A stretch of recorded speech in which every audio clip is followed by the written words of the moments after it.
Let's take a look at the LuminShack 8-pod RGB rock lights. They're quite an impressive bit of kit, but I wanted to go through a few things with you because they were confusing to me when I first got it. And I will mention that I did send an email to them, and after a month I did not get a response, so I just decided I would hook it up and play with it and figure it out myself, which I did, and I'm going to share what I learned with you. It comes with 4 pods. These are the pods. And they have a female connector on one end and a male connector on the other. See that? And they are varying lengths. There are 2 pods that are 97 inches on one end and 45 on the other. That's presumably the first pod that goes to the controller box, so it gives you a lot of room to mount the controller box wherever it's convenient, near the battery or something. Then you have 2, which are the middle ones, which are these, that are 10 inches on the male side and 46 inches on the female side. You get 2 of these. Those are for like going under the running boards and so forth.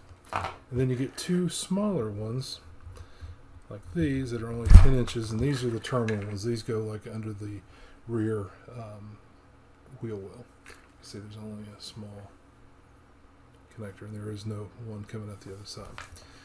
The controller box has a female connector, and you'll see one's marked R and the other is marked L. That's for right and left. We'll go through that here in a minute, explain why that's important, because you can control it with your turn signals. So they just connect together like this. I'm not going to connect them all up. I'm just going to do one light on the right and one light on the left. Okay. So the first thing you do is you take the power switch, turn it on. You see they click, but nothing actually happens. And so then you get the remote out. This is the remote. One of the questions that I was asking is, it looks like it's an infrared remote, if you'll notice there. But it is not. You can take it and I can put it underneath the desk, and you can see it still works.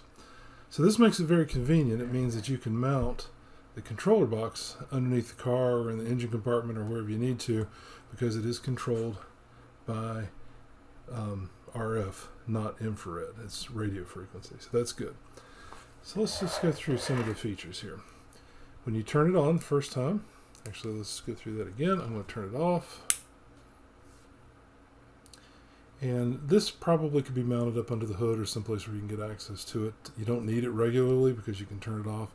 This is more like a fail-safe, so that if something happens and you can't get them turned off or they're acting up, you can forcibly turn them off. So we turn them on, and the mode that they always start up in is the last mode that they ring, which in this case was white or dome. So let's try a couple of things here. Can you see both of these? This one is the right one, this one is the left. So we can go into demo mode. You can see they do, I don't know if you can really tell much of what they're doing. It's a little bit too bright. Let's see if I can turn the brightness down, if that'll help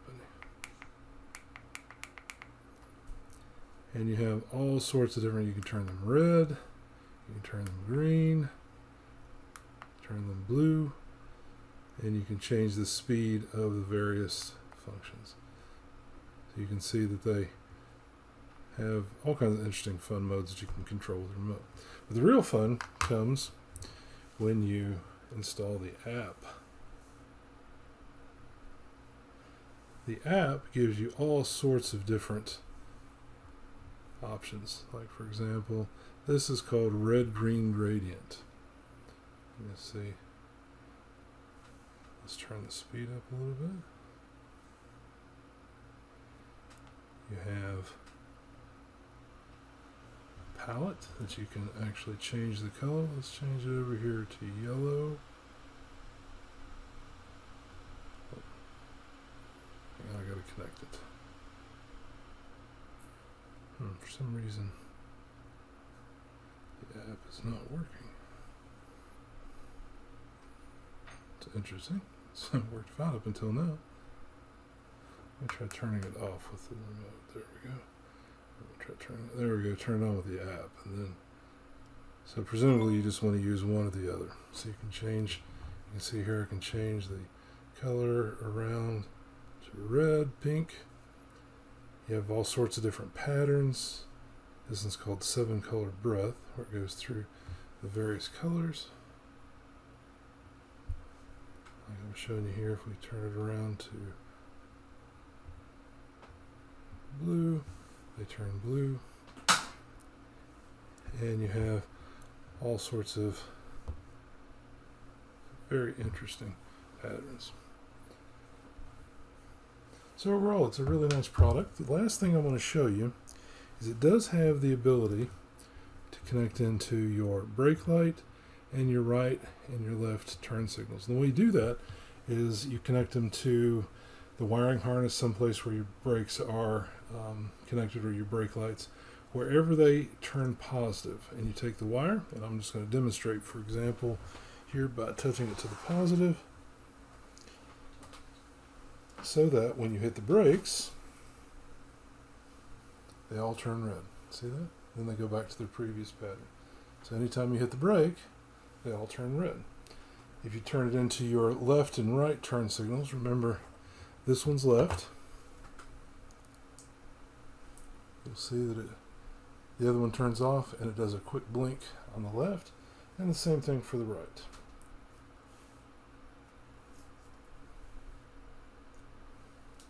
Oh, sorry, I grabbed the brake.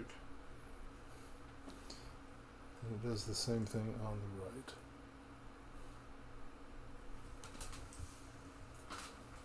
They look really well sealed. They do come with some sticky pads, but I see other people have commented that the sticky pads don't adhere very well and don't recommend you using those. It does come with some stainless steel hardware, so if you have the option to mount it with stainless steel hardware, I would recommend you do that. Otherwise, they look sealed well and very nice. I like it.